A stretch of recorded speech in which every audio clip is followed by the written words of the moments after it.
What I'm worried about is what is currently breaking.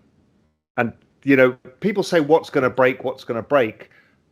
My view is that in a massively indebted world, to put this in perspective, the US is some 300 and something percent of GDP in debt as total debts to GDP.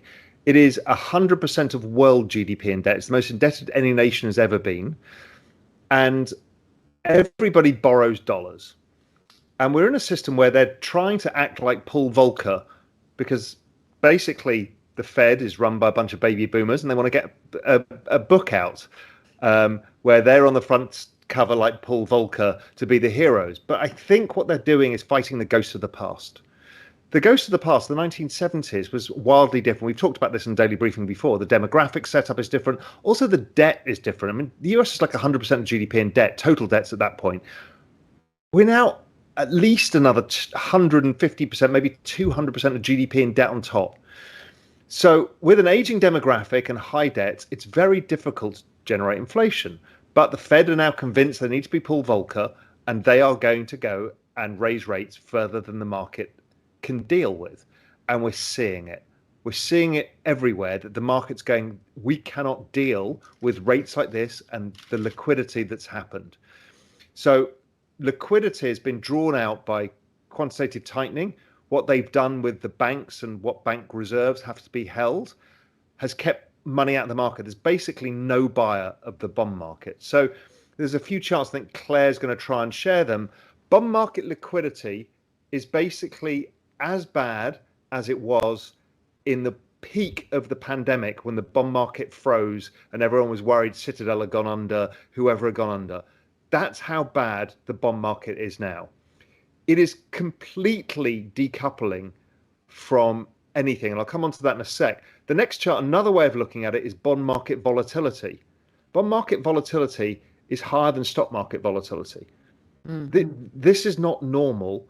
And again, we're approaching the peak of the absolute crisis when the entire world shut down and we thought everybody was going to die, right? That's how bad the situation in the bond market is.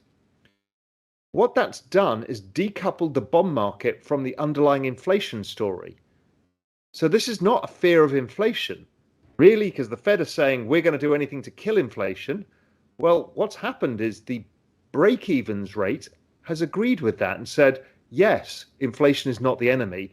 And break-even inflation, I'm looking at the 5 years, is at 2.4%, which broke down today. And 1 year is at 1.95. So they're basically around 2%. So the market's saying forward-looking inflation is back to normal. Okay, but the problem is if bond yields are going up and inflation expectations are going down, you see this next chart, Claire, which is real rates. Real rates have been trending lower over time. This is 5-year real rates.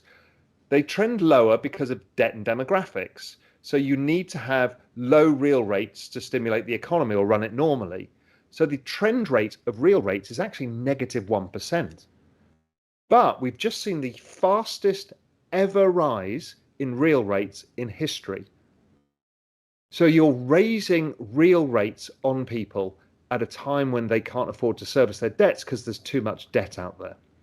So it's creating chaos in the bond market because the Fed have essentially gone too far with this whole mechanism between how the banks can use their balance sheets, plus quantitative tightening, plus raising the Fed funds rate.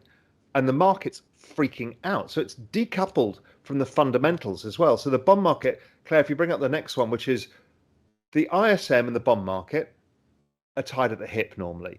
Basically, bond yields go down when economic growth is falling because growth and inflation fall, and that's right. What's happened is bonds are pricing an ISM now in the 60s, high 60s, when the ISM in the next month is going to cross 50.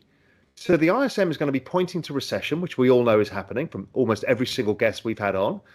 Yet the bond market is broken. So it's saying the opposite.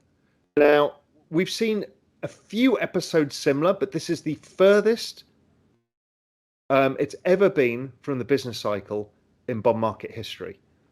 So it tells you there's a massive dislocation that's going on. That dislocation has spilled through to the currency market as well. We've already been noting, dollar yen, right? That was a specific situation because there was yield curve control, so you're printing yen.